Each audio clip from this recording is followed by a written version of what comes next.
Hello and welcome everyone to our Interfaith conversation. I'm Julie Krull and I'm here with some very special people I'm going to introduce to you in just a moment. It's Interfaith Harmony Week 2020 and we wanted to have a conversation with those who know best, and we're going to count on that they know best. And so I am here with members of the Tri-Faith Initiative in Omaha, Nebraska. And let's see if I could do, I'm not going to be able to do it without looking at my notes, but I'm going to try. I have Interim Executive Director, Wendy Golldberg. Hi, Wendy. Hi. Hello. And we have, I'm going to do it from my left to the right, and we'll see how we do. We have Imam Jamal. Hello. Hey. Hello. Hello. And I'm going to call you Pastor Eric. Is that all right? That works. All righty. And Rabbi Stoller. Hi. Hello there. I'll let you guys speak a little bit about your roles there in the Tri-Faith Initiative too, but I'm going to just also introduce Dr. Kurt Johnson here, who's my co-host.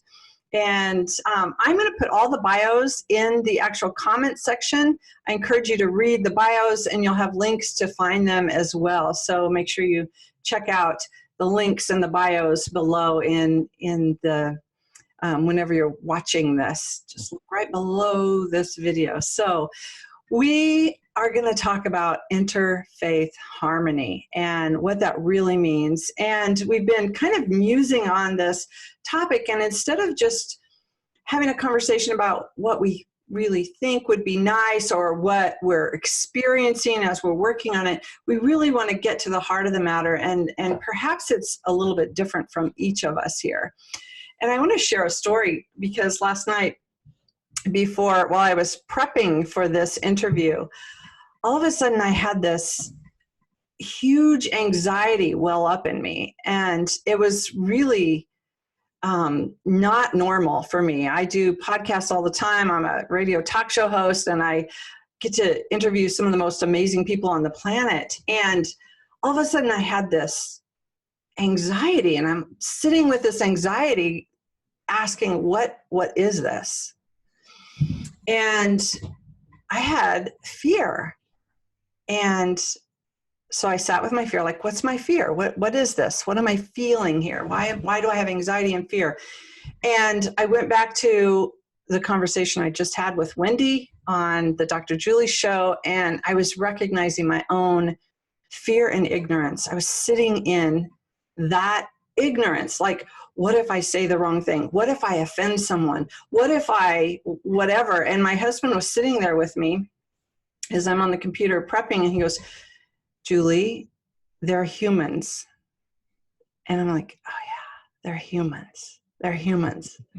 So I say that because out of the deepest respect and awe, I didn't want to offend anybody or say the wrong thing or culturally do the wrong thing. And I sat with that being that this is who we are in the world. We come from this place of fear of ignorance, and then it's like we can either go into paralysis with that, or we could go into hiding, or we could go into projecting. There's lots of things that we do. But for me, I clicked on some of your videos. So that's what I did. I've watched all of you speaking in front of people, delivering podcasts, having amazing conversations, listening to your messages, your preaching, teaching. I clicked on the videos and felt really good about being here with you today. So You still want to talk to us, guys. How about that? that's one of the reasons. Yeah. And Pastor Eric, I love your sense of humor. I just want to say that to you. So with that, I'm going to turn this over to Kurt to kind of frame us into opening this dialogue and hopefully have it be a really meaningful conversation for all of those listening, that we all overcome that fear and ignorance that can stop the conversation and we can move past it, through it. Kurt. Yeah, so I want to welcome everybody and just mention, I'm joining you from New York City, and particularly from the Interfaith Seminary in New York City and from the United Nations community where I serve on several committees. So I really am a part of this global conversation for many, many years, which is alive and getting out there, which actually is about connecting the very values and visions that come from the great wisdom traditions and the cross-pollination of those traditions that's been the hallmark of the interfaith movement and now the InterSpiritual movement, but then asking the big question, which was in this letter that I took from Father Thomas Keating to His Holiness the Dalai Lama in November, which asked the question, how can we really make this happen? Not just talk about it, but make it happen. So when Julie was talking about that fear, I was reminded of something His Holiness said at our meeting. He actually said that his fear is looking at where is my traction.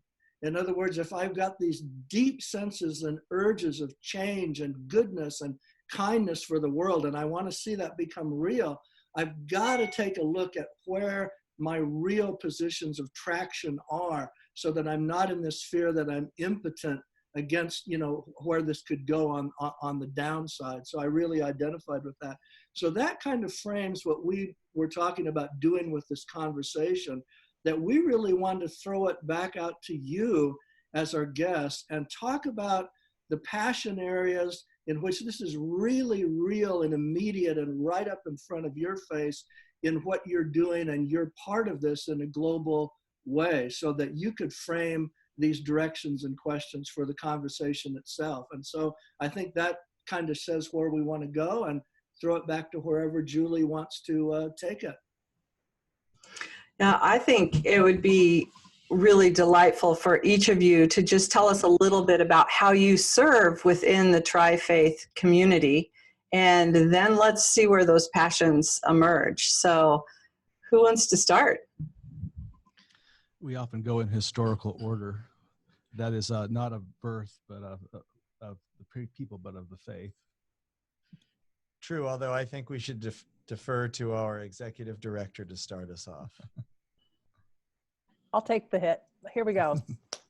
In my role as executive director, I have the great pleasure to work with the leaders of each of the congregations, of all of the congregations, the lay leaders and the spiritual leaders, and the members, and to think about, particularly lately, what, now that we have co-located, what our dream is to become, and how we will deepen relationships between those who show up here and who are committed to their congregational work, and how we can create opportunities for exposure to the religious other, and how we can increase religious literacy, and how we can create meaningful opportunities to build relationships, because we know that that kind of relationship is the opportunity to reduce fear in the world. And so we have a unique situation here, that we have a neighborhood, and that built-in opportunity to literally walk into the building next to us and have a cultural experience and witness prayer and ritual that is a powerful public example of interfaith collaboration. And so living and being connected to each other is a daily lived experience for us, and that's what's particularly unique about our initiative. Excellent. Okay. Rabbi. So I'm Rabbi Brian Stoller. I'm the senior rabbi at Temple Israel. We have a clergy team of 3.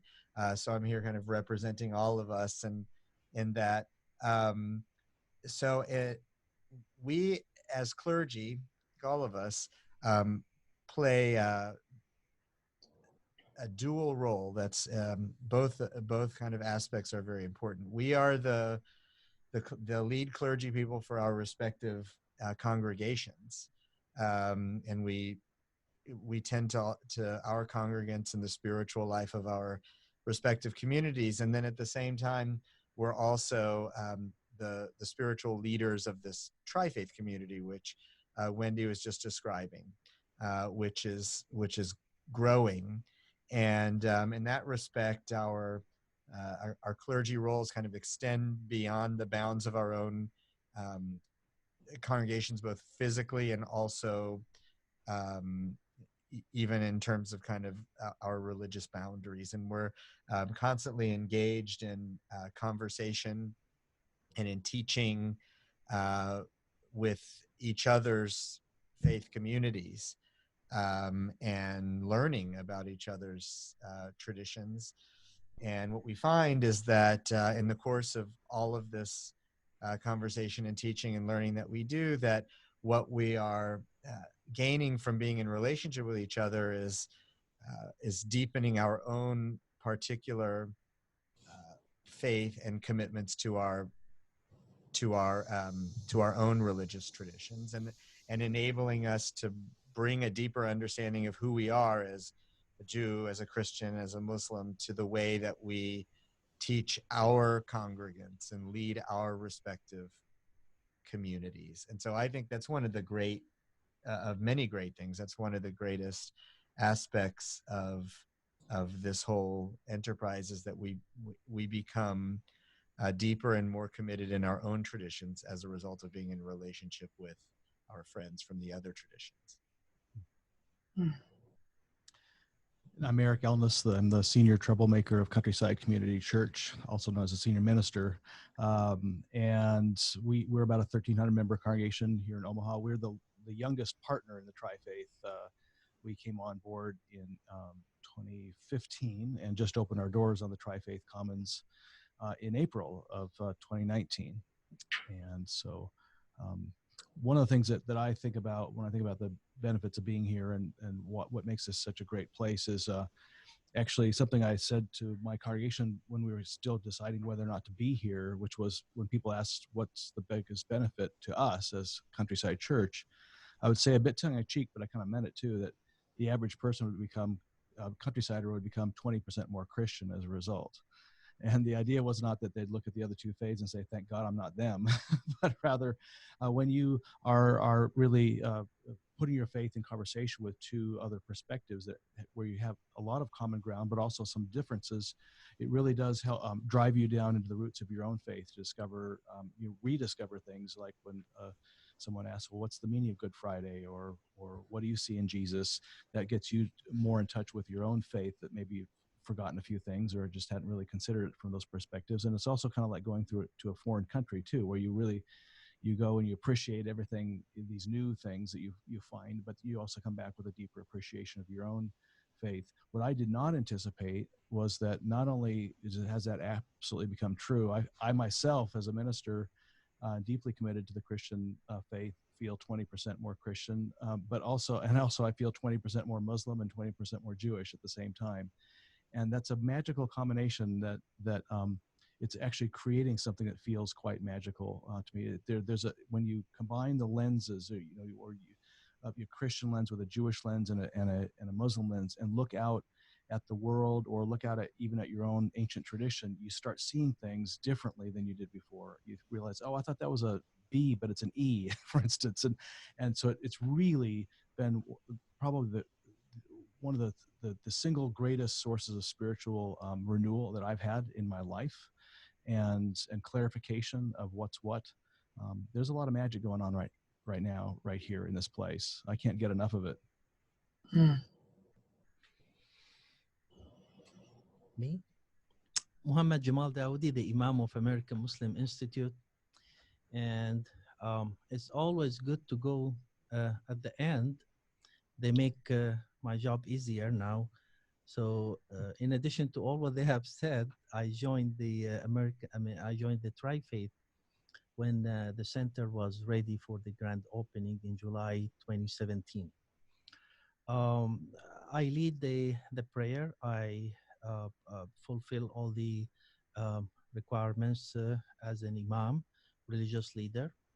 And regarding where we are and what we are doing, I would like to highlight the intentionality of what we are doing versus interfaith activities all around the world, where you can hear or write or discuss, dialogue, and then you leave back to your center and everybody leaves back. Here we have the opportunity to have the small village of Abraham, of 3 communities sitting, talking, interacting, visiting each other, dining with each other, laughing with each other. And that is what I believe strongly, that this is what was meant by religion, to bring people together. So we are practicing the basis of the humanity. We as a human being, we are very social, as they call us, a social animals. So if you take that social aspect out of that, we are nothing. And in the Tri-Faith Initiative, in that kind of project, we are coming back to our humanity, sitting, talking, interacting, and giving a good example for the whole world how it should be. It wasn't like that for a long time. Actually, those three religions have a very long history of violent kind of history. And it is really ironic that the way the temples and places of worship was the reason for that violence and hatred, now we are bringing or changing the whole perception and that stereotype to be the reason to unite those three communities and hopefully to be a role model for any coming movement in that same direction. Wow, like I want to pull threads from all four of you and what you said, but as you were talking, the first thing that moved me was I remember hearing Bishop Swift talk about founding the United Religions Initiative. And he said when the United Nations asked him to bring the faiths, to bring the churches, and they'll bring the nations for the 50th anniversary of the UN, he said, okay, yeah, I can do that. And then he got on the phone to call religious leaders. And they all said, I can't do that. I can't do that. And so he reached out to the lay people, and they're like, of course we want to work together. Of course, let's do this. We'll build that. And so I'm wondering, as spiritual leaders of these three different faiths, and you're talking about the magic, I want to hear about the magic that's happening on the campus right now too. But with the founders of Tri-Faith and with that initial conversation, what made it different that these three distinct faith communities could come together with their leaders? Like, was it the lay leaders saying, yeah, we'll share our campus, or really it was the leaders talking? What was different? And what's the magic? Could I take that one? Is that okay? Because I want to brag on one of our colleagues too. So the genesis of the Tri-Faith really comes on one of the most tragic days in U.S. history, in the late 9/11, 2001. And Rabbi Aryeh Osrael, who was the senior rabbi at Temple Israel at the time, was prescient enough to know that the Muslims in Omaha might need some protection. Even before they figured out what would happen, there were all these all this anger expressed towards Muslims, and so he and 40 members of Temple Israel walked down to the local mosque and stood outside it to protect it, shoulder to shoulder, and called on other people to join them.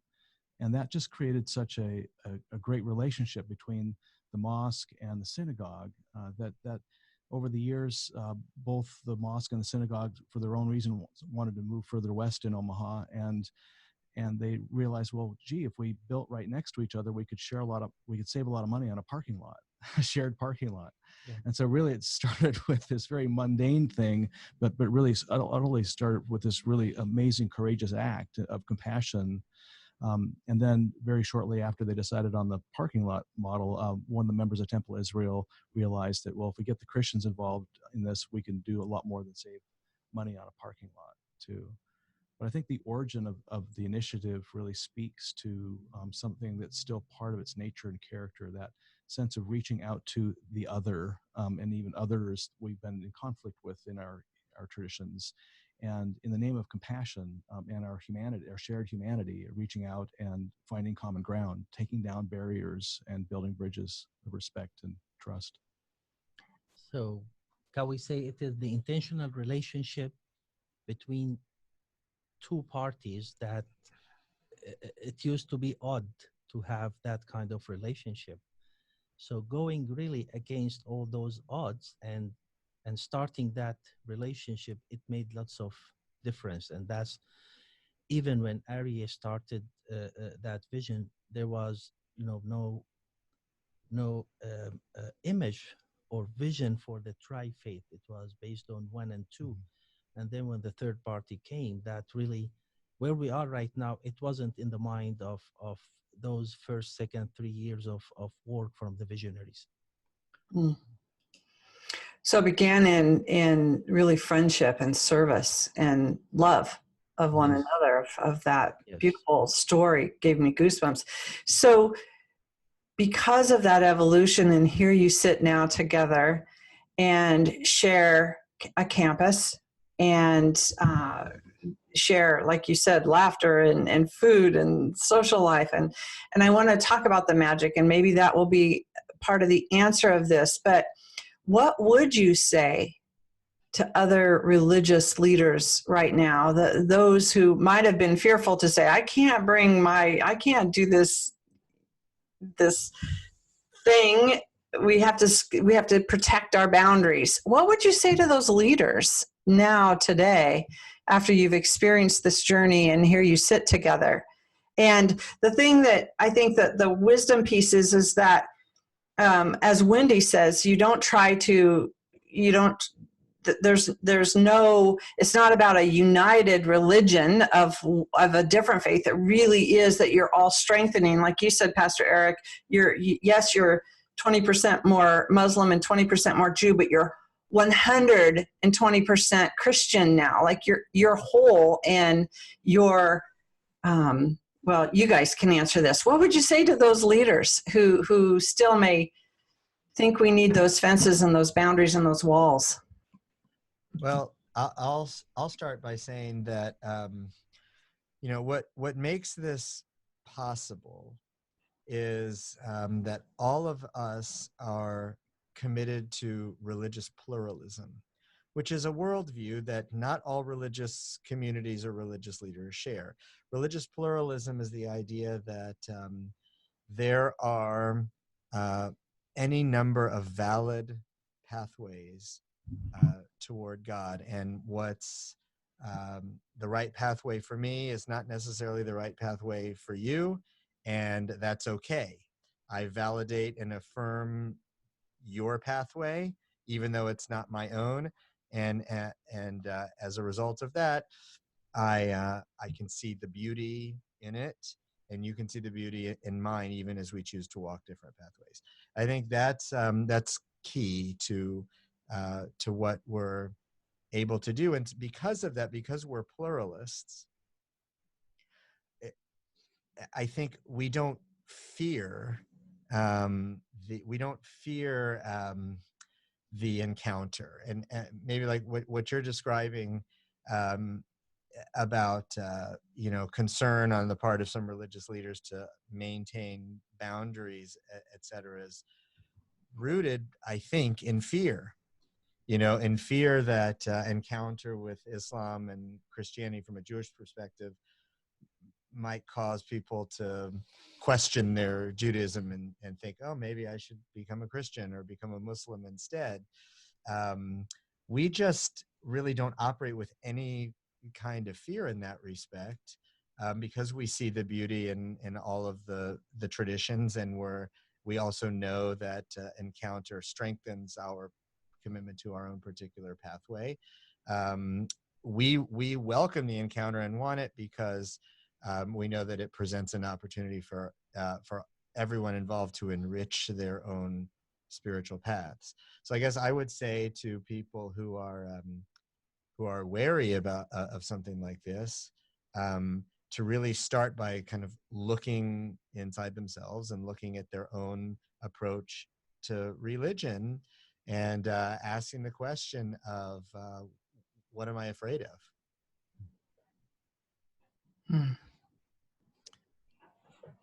Yeah, I agree, and I'm reminded of a story about a grocery store in the 1800s outside Tucson, Arizona, where a rancher comes in asking for credit for supplies, and the owner says, "Well, hey Jed, tell me, are you doing any fencing this spring?"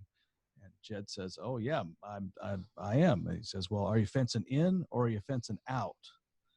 Jed says, "Well, I'm fencing in. I'm taking in another 350 acres on the other side of the creek there." And the owner says, "Well, you got credit then for your supplies." And this bystander, noticing this rather unusual way of ascertaining creditworthiness, asked him, what is your principle here? And he says, well, the way I figure it, if a man is fencing out, he's just running scared, trying to hang on to everything he's got. If he's fencing in, he has hope. So I always give credit to a man who's fencing in. Mm-hmm. And I think that really does, that is kind of what we're called to do right now. Choose, are you fencing out as your way of safety and your route to safety or protection, and how well is that working for you? Real safety and real joy is found in that fencing in. That is beautiful. And I want to get to Kurt's idea of that, making this real right now. But I am imagining that part of the real right now for you is the magic you spoke of. So I'm wondering if we could just pause and presence the magic of what's working as you're fencing in. And also, Kurt and Wendy, feel free to jump in here at any time. It's, I'm sure that magic is a part of the superpower that's really helping and strengthening all of your communities. So what is that magic? Yeah, one comment I wanted to make really briefly is that in our previous conversation a few weeks ago, we talked about that pluralism as an ecosystem of religions, and that ecosystems are made up of different communities that do very different things, but they have an organismic relationship. So what's interesting about that is when you fence in, you're actually maxing out the potential of all the interrelationships that you have invited in to that new sense of whole. So then I also wanted to toss it out to Wendy and see, where she's landing on all of this. Wendy doesn't like fences. I appreciate the story. Actually, I think it's a beautiful story. Thank you for sharing it, Eric. I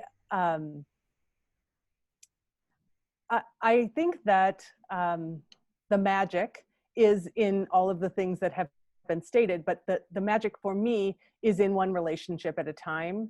And I think that when people have fear, it's about a stereotype or bias for a large group of people. And when they have the opportunity to meet one person face to face, that neuroscience of exposure to someone who is other than them in any way reduces that fear. And so the most important magic is the one relationship at a time piece that happens. And the most beautiful iteration of that is the trust that continues to get built between our clergy and the lay leaders, and that even through those transitions of having different clergy leaders and different lay leaders and congregants, we're starting to see that love and hope that Eric speaks of seep into our congregants, and our congregants are owning the joy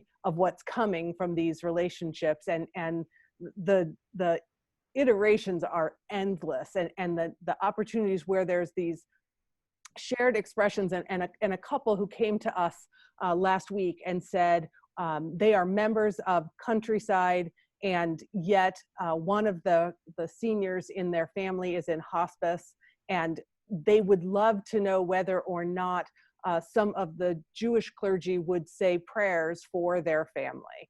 And that's not a blending of faith. That's an opportunity for people to feel love in the most intense, beautiful way that is incredible and not shared by people always outside of here because they're afraid of the unknown. And so in knowing each other, we are building these connections through faith and through community that are exceptional. And actually, that's a segue to another thing I wanted to throw out to all of you, because I was taking notes. And when the pastor was talking about Jesus, I was thinking, it's interesting, in Jesus's day, there was no media, there were no podcasts, no newspapers. All of his interrelationships were at the I-we level of intimate person-to-person relationships in a small space. And yet, the ethic of what grew from that has ended up having global implications. And that's true then of all the great traditions, is that the teachings of that original teacher, which came in the space of just like our conversation here, has ended up then having global implications. And then when Imam was talking about that, we always have to keep in mind the social context. So what I thought was interesting to throw back to you is that I think one of the big dangers that our society is in at this time right now is in a little way similar, I don't mean this in a dark way, but a little bit similar to what was going on in Germany in the 30s. We have to be so careful that we're not having wonderful relationships and ethics and culture at the level of I and we, but what's going on in the wider culture is actually a different ethic, which is about a darker relationship based on division or hatred or all those other things which can invade. And we've seen really a litmus of that in the sense of the ethics of the traditions when you see the situation with Mitt Romney's speech, where he was actually saying, you know, we've got something going on here at a national level that's really tricky, and I've had to go to the deepest understanding in myself of my commitment to very deep principles that should apply to everyone and make those judgments from there.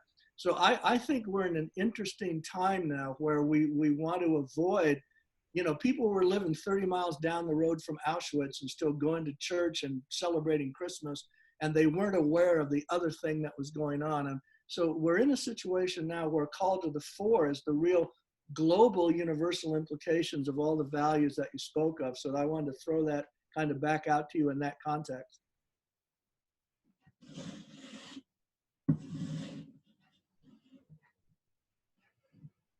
I kind of see our society right now as almost like a super saturated solution. You know, a super saturated solution is one where you have a particular mineral, you will put in water that is increasingly heated so you can put more minerals in it.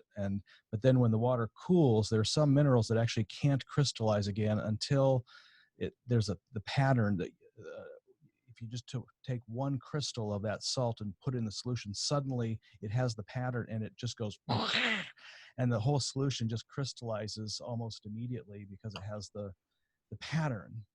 And I think that as I look out at our society right now, we've seen that kind of super saturated phenomenon happen with respect to some pretty negative stuff, where the pattern has been shown in a way that anybody who's feeling like they're part of a majority culture, but feeling left behind and rageful about it and feeling like they know exactly who's responsible for this. They're the people on welfare, people of color, people who are immigrating and so forth. People who are feeling that they've found the pattern. They found that kind of strange attractor, to refer to chaos theory, that they found the thing that matches something inside them, and it's crystallizes very, very quickly. And I think we're actually right on the brink of the crystallization of the other piece of that. And that's when I think about the magic that's going on here at the Trifaith Initiative. I can feel it down in the depths of my bones, the kind of that strange attractor when you get these three faiths talking in close community together and discovering new insights about themselves and about their own faiths, and then into a way to putting them in relationship with each other in ways that you've never experienced before. I'm sensing that whatever that pattern is, I still can't quite describe it, but I can feel it. That strange attractor that's the crystal and I think I've got the feeling that's happening well beyond the Trifaith Initiative too. That other communities around the world are sensing that, and that we're probably pretty close to a time when there'll be a trigger that also activates that part of the human soul and says, "Hey, that is me, and it is now time to be in action in a particular way and very quickly." Julie, can I jump in for a second here? I want to help celebrate some of what I think the tactical things that are going on.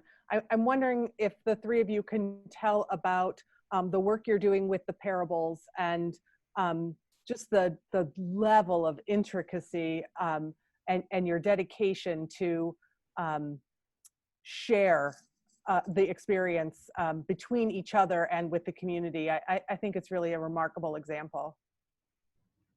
Okay, they're turning me because I started that. Okay, well, really quickly. So yeah, we're having a lot of fun with Jesus's parables. We'll also turn to other texts from they're centered in the other traditions later. But we're looking at 7 of Jesus's parables, and we have a kind of getting the 3 of us together, or somebody from Temple Israel and myself and Jamal together on Sunday nights with our youth to talk about that parable and get their feedback and let the youth influence our conversation and what we're thinking about the parable. And then we get together with my worship team on Wednesdays and talk about the parable, and then we record a podcast afterwards. And then on Sunday, I'm preaching from the parable using drawing on all the insights from my buddies here, stealing all their best stuff and that of our youth. And it's been tremendous. To see these parables through the eyes of an imam and a rabbi is just a very rare privilege, and they lift out dynamics of those parables that literally just had never seen. And I've got a PhD in biblical studies from Princeton Theological Seminary. I take the Bible pretty seriously, and yet I'm finding these amazing nuances in these texts that I've studied all my life. And our congregation is getting a sense of that now too, and they just get tremendously excited. That's a beautiful story, and it really reminds me of how in coming together in our wholeness, each of us, that we really are creating this new worldview, a whole worldview that we literally are a part of the one planetary body. And that the wisdom and genius really lies within each of us. And when we come together, we get that bigger picture, and we come into our greater wholeness and really have that opportunity to respect one another. And just like you, I love the idea of I'm 20% more of this, and I'm 20%. It's like that's how all of us, if we take that wisdom in and understand that magic, all of us are better people. All of us are more prepared for this world that's before us. Yeah. Well, and so something I want to add, just listening to what Pastor Eric is saying, making me think of something from the Jewish tradition. So each of us in our respective traditions has a particular story or narrative about the revelation of God to our faith communities. In Judaism, the revelatory moment is at Mount Sinai, and there's an idea within Jewish thought that at Mount Sinai, God revealed God's self to humanity, and each person heard the revelation differently. Each person received kind of a partial revelation, as it were, and that and that the only way to hear the revelation in its wholeness is for people to come together and engage in conversation and controversy with each other, and hashing it out and learning and listening. That in Judaism anyway is central to our ethos. You have to engage in difficult conversation, because that's the only way that we can piece together the fullness of revelation. So I think about kind of listening to what Pastor Eric was saying just a moment ago, and Dr. Julie, what you were saying too, is that what we're doing here. We spend a lot of time together, the 3 of us, and then the other members of our Tri-Faith clergy team as well, just talking. And we talk about topics that we don't agree about.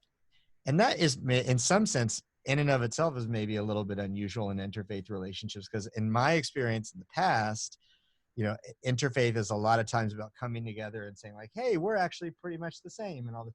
And that's great, kind of embracing the commonality. But what's even more exciting is having conversation about where we differ, because it's in the different perspectives. If we kind of think of, well, each of us has a partial revelation, as it were, represented in our faith traditions and in our own personal kind of lives, that we come together and engage in those conversations, we're actually enabling all of us to see God and experience God more fully. Yeah, and I think what's interesting is that if those clusters of that type of understanding, where real love is going on and real recognition is going on, and therefore real hope is alive, that's actually the reality that keeps that darker thing that can get unleashed from growing in a way that can become pernicious. So it's just, that's what I think is the really wonderful thing about what's happening with you all. And that, I was watching a thing on Death Row Stories the other night where the person found where they were going. They had to find a person who loved them, recognized them, and believed that they could work their situation out.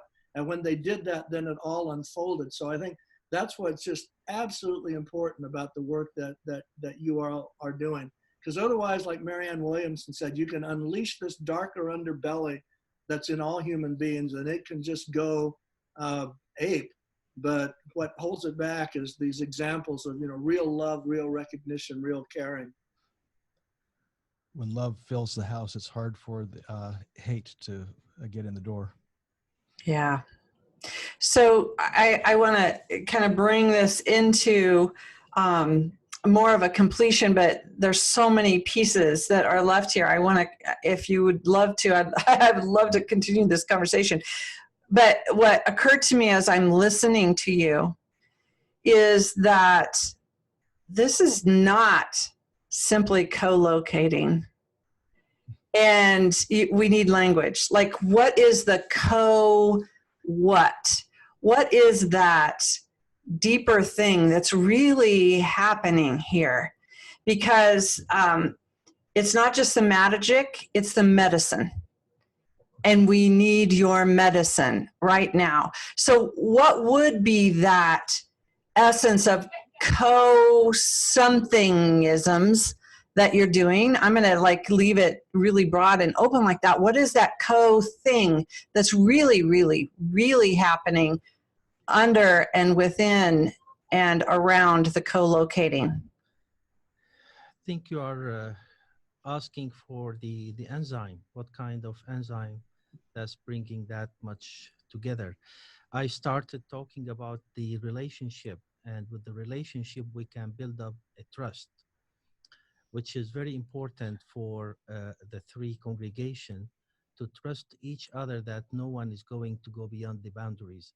So one of our main memorandum of understanding is no proselytization, and that has been really explained and confirmed or assured very good, that everybody will feel so comfortable going and visiting and interacting with the other congregation. With the enzyme also comes the sincerity of certain leadership. You were talking about how or what can we tell or ask other ministers to join or to create such an initiative. Well, the type of leadership, the knowledge of that leadership, the sincerity of that leadership, to go beyond his audience, beyond what his ordinance, or ordination in his church or temple, to go beyond that and think about this whole world as one family. And I am one of those families, and would like to see how we can visit or live with with the others. So our concept of friendship is so much reinforced here on our campus. And it is not 1, 2, 3 years. The visionary started right after 9/11. And we are now 19 years, right? After that. So it will take some good time. And it is an ongoing kind of experience. Every day we learn something. Every day we can modify what we are doing or improve it in a way to keep securing our relationship. So relationship, the healthy, sincere relationship, I believe it is an important factor here. You want to say something? Yeah. Oh, there's just so many things to say. That's so beautiful. Yeah, I think there's kind of an emerging theology of friendship that's latent here, and and it has to do with a friendship where between, again, traditions that have traditionally said, hey, we can't have deep relationship, and somehow there's like a convergence is happening, where the three they're converging, and they're not losing their identity in that convergence or giving up an identity in that convergence. They're actually realizing the fullness of each of their identities in that convergence. And as Brian suggested, that actually can't maybe even be achieved without the others. There's a certain kind of fullness that way that is, and that's where that magic is, I think. Yeah. And I would add, so Eric and I just had a long conversation the other day about this topic. We're talking about a theologian, a Jewish theologian by the name of Martin Buber, who says that there are, broadly speaking, two kinds of relationships that we can have. One is what he calls I-it, and the other is I-thou. An I-it relationship is when I relate to another person as an object. An I-thou relationship is when I relate to another person in the fullness of their humanity. I think, and in the main, most relationships are I-it relationships. That's how we live. And I think that's increasingly the case in our world today, with so much noise and everything going on around us. We just relate to other people and as objects. And even when people come together, I think oftentimes, for the purposes of doing good, it's still in the realm of I-it. It's like, let's make a coalition because of what we can do this. There's some kind of utilitarian purpose. To me, what makes the Tri-Faith Initiative so special, and maybe it's the question mark that you were asking for, is that at root, I think this is about coming together not for any utilitarian purpose. It's to create I-thou relationships. It's to build relationships with other people as I-thou, just because they're fellow human beings, with no kind of utilitarian end game. It's about knowing the other in the fullness of who they are, and affirming that, and them knowing us in the same way, and just being together. Mm-hmm. And then whatever will kind of grow from that, as Eric said in our conversation, that being in a relationship of that nature will then no doubt enable us to hear, some kind of divine call to us to act in certain ways. But I think that the main objective here is just relationship for its own sake. And that's unique, and that's really cool, I think. Yeah. And trusting that in that relationship, you will be called to things. It will become useful, but if you start with the usefulness of it and build your relationship based on usefulness, then it doesn't go anyplace. Yeah. Kind of like sourdough starter, put the flour and the water together, and you trust that the yeast is in the air someplace. It's going to come. It's going to raise that thing up. But you start with just getting the flour and water together. Wendy, do you want to add anything? Because I have some new code words that I'm going to drop in, but I'm going to let you respond here. So I would just build on the energy of what they have shared, and that's that I think because of the intention that Imam Jamal mentioned of no proselytizing, and the concept that Rabbi Stoller connected, that we the purpose is the coming together, and is the whole piece fits all together because we're inviting people to bring their authentic self, and that connection of bringing your authentic self, the collaborative nature of inviting people to be their authentic self, has an impact that is measurable in a way that we don't understand and we won't understand for a generation. And we're changing hearts and minds, but we're worrying more about the heart. And we're letting people live into this experience. And we've said it's slow baked, right? And I've said that to you before, the idea that we don't have to have an answer to what the outcomes of this experiment are anytime soon. And that gives us permission to truly experience it one moment at a time. And those moments are so precious because we're present in them. And I think that's magic, because we're in this world that we're wanting the answers and the solutions and the measurements and all of those things all the time. And this opportunity gives us this place to come and just see each other. And it's breathtaking. It's breathtaking witnessing it. So are you ready for my new code words? Sure. Okay. The first one, listening to all of you, I'm a synthesizer too, so this is fun. But the first one that came to me was we're co-humaning. As I listened to you, it was like we are coming together to co-human here. We're being in our humanity. But the other one that's really exciting to me that I heard on a real visceral sense, listening to all of you, is that I work with visionary leaders and change makers around the world and do a lot of coaching and consulting for organizations. And most of it is around how do we create coherence? Another code word. How do we create coherence? How do we create global coherence? How do we create internal coherence? How do we create organizational coherence? And what I hear from you is that the magic and the medicine is in co-hearing each other and co-hearing, being present, just being fully present with one another in relationship and really listening deeply. And that seems to create a coherent community for your greater community. So there's a reason you do consulting, right? That's good. I like that. well, thank you. Look at you. You gave me your medicine and your magic, and I just brought words to that. I'm feeling in awe and just so honored.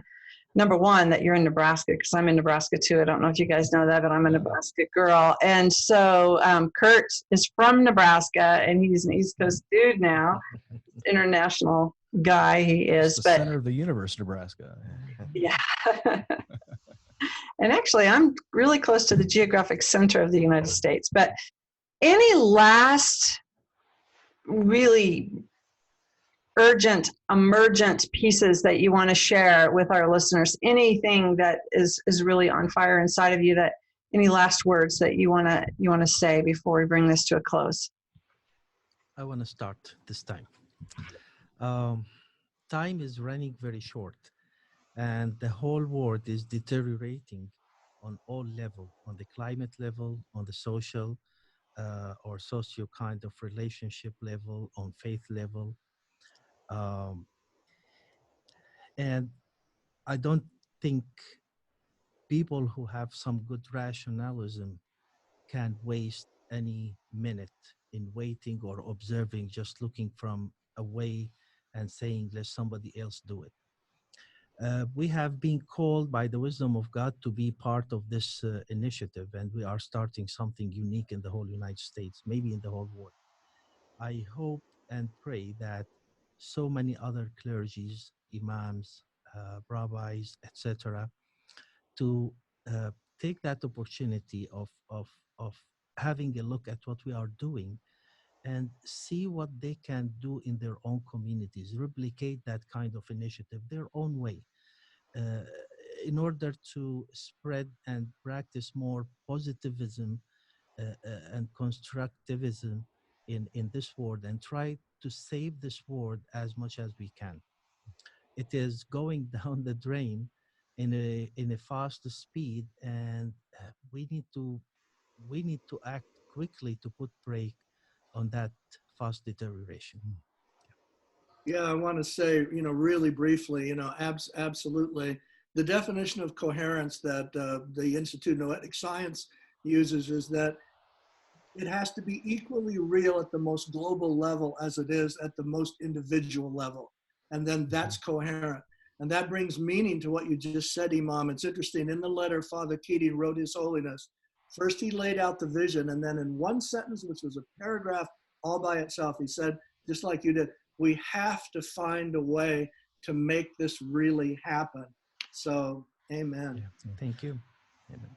I really think we're at a moment in the history of humanity that provided we survive this moment, and the Imam has done a great job of kind of reminding us of, whether it be climate change or some sort of World War III kind of scenario happening. I mean, it looks like, within the next century, the chance of one of the or both of those things becoming catastrophic is huge, and probably even a lot earlier than a century.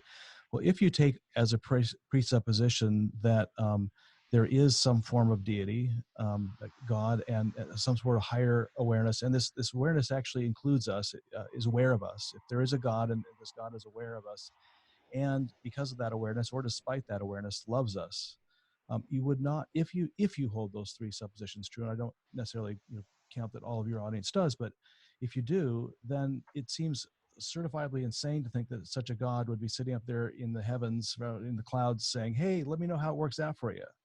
That the greatest existential crisis in human history, that anything that would call itself, or that we would call divine or higher consciousness, would be absolutely involved in ways that are pervasive and vast. And I really have come to the conclusion that that we are living in a time where that is happening, and we've probably been prepared for this for a very long time. Our solution has become super saturated.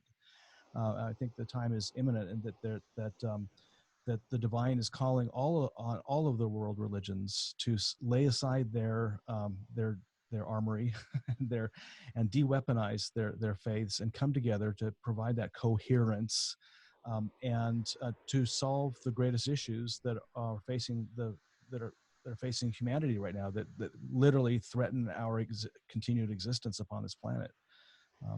There are great gifts in these three Abrahamic faiths, and well beyond the Abrahamic faiths, and we're all being called right now in this time to come together and to share the gifts of these faiths on behalf of the future of humanity and the planet. Rabbi? I don't have anything to add. It was beautifully said. Yeah, Thank you. absolutely. And Wendy, any last words from you? I just want to remind people that the things that were just said are big and scary and feel insurmountable, and yet showing up for another person makes a difference. And if we just expect that of ourselves and don't worry about necessarily inspiring a whole community of people to follow us, that we take responsibility for our own ability to hear the religious other, to show up and be present, that our world will change. Start today. Well, thank you all. I just want to acknowledge these incredible assets of Tri-Faith Initiative. You have a jewel in Executive Director Wendy here, and your clergy leadership. Wow, I am so moved by the essence and the quality of love, and like the relationship piece that comes through in everything you're saying. So thank you all for joining us today. I really appreciate your participation and your wisdom. Thank you. For having Thank us. you. All right. I look forward to our next conversation. So bye for now. Bye-bye.